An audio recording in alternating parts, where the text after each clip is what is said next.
So it has come to this. Originally, this video was going to be more in the vein of Nando v Movies, where I make one small change to make Franklin's whole arc look better. The idea was to have him be mentored by the Young Avengers, specifically Wiccan and Hulkling. Wiccan because, he has reality warping powers too. However, I progressed to a point where it stopped being a full character arc and more of a full comic series itself. Obviously, this wasn't going to work, it was going to make this video very boring. So, I'm instead just going to tear apart his character arc and make some suggestions. Let's start with the artwork itself. He dyes his hair blue and black. Why? Just to emphasize how emo he really is. That is the point. The coloring isn't even consistent. They eventually do settle for just plain black. Now, it's pointed out he just looks like a whitewashed Sam Alexander under the artist. They're even dressed in a similar fashion. And it's gotten to the point where parody art has been made over it. As many people pointed out, Deku and Uraraka from My Hero Academia have pretty much the same face. I don't really mind that because I can still tell them apart if they're just a silhouette. Yes, you can add Reptile from Avengers Academy / the Superhero Squad show in it. If you put these three in the same room and silhouette them, I wouldn't be able to tell the difference, not even by clothing.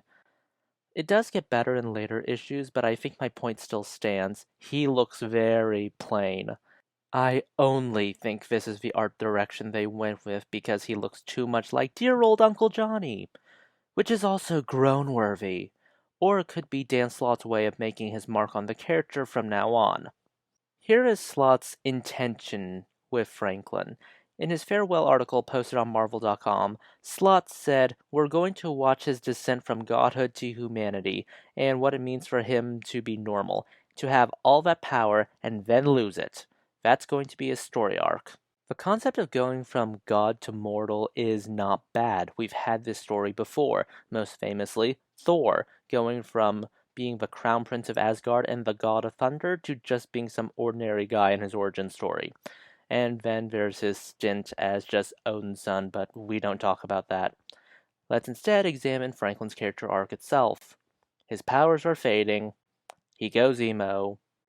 He believes being emo gives him the right to be an unpleasant shrew to everyone from his blind aunt to relatives being chased by demons who are only attacking them because he decided to follow a mysterious girl who happened to control demons.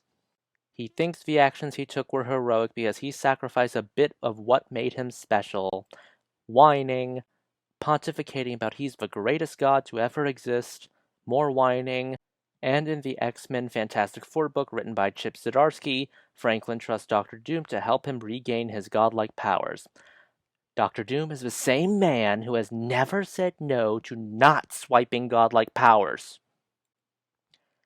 And then, of course, acting very surprised when Doom has ulterior motives. Shock of all shocks. Hanging out on Krakoa. Now, this could have given him a supporting cast outside his family, the Future Foundation, and the Power Pack, but this instead gets the nuke. Quite literally, since he just burns up his power in the very next issue. Then one issue after losing his powers, he's revealed to have faked being a mutant because he wanted to be special. He feels utterly helpless after that issue. Then he has an ultimate nullifier dropped into his lap, which negates this moment against the Griever, who humiliated him earlier.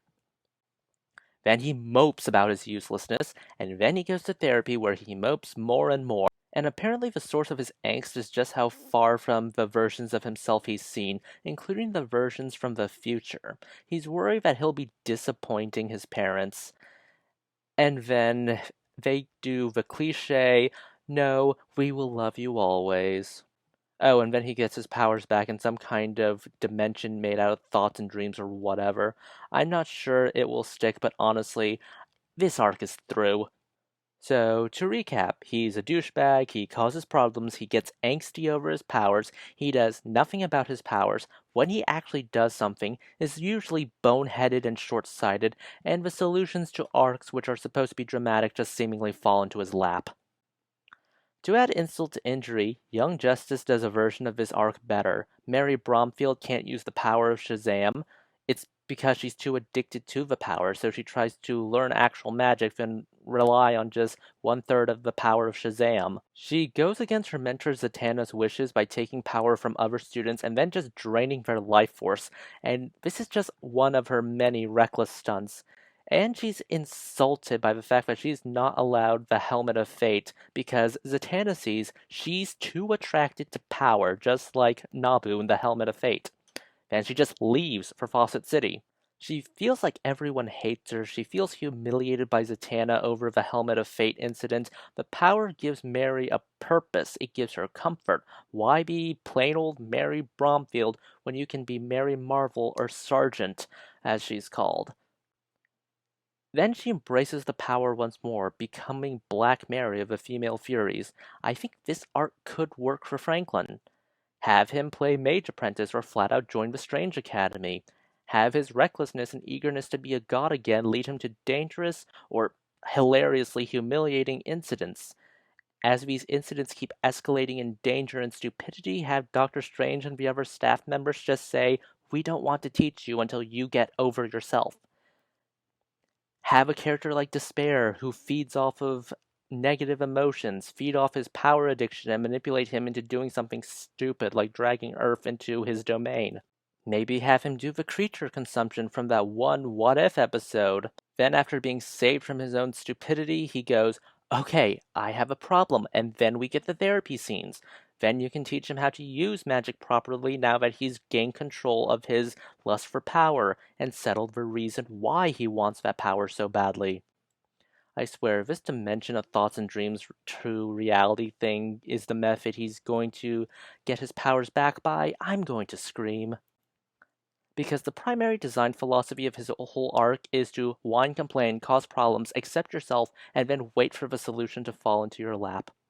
In a world filled with young heroes, an arc like that just makes him look pathetic. It's not tragic, it makes him look pathetic. And Franklin Richards, if Power Pack has taught me anything, the kid is not pathetic. Well, that's all, folks. Let me know if you want more rants like these. I certainly have one for Johnny Storm in this run, because I honestly think he's a worse character than Franklin.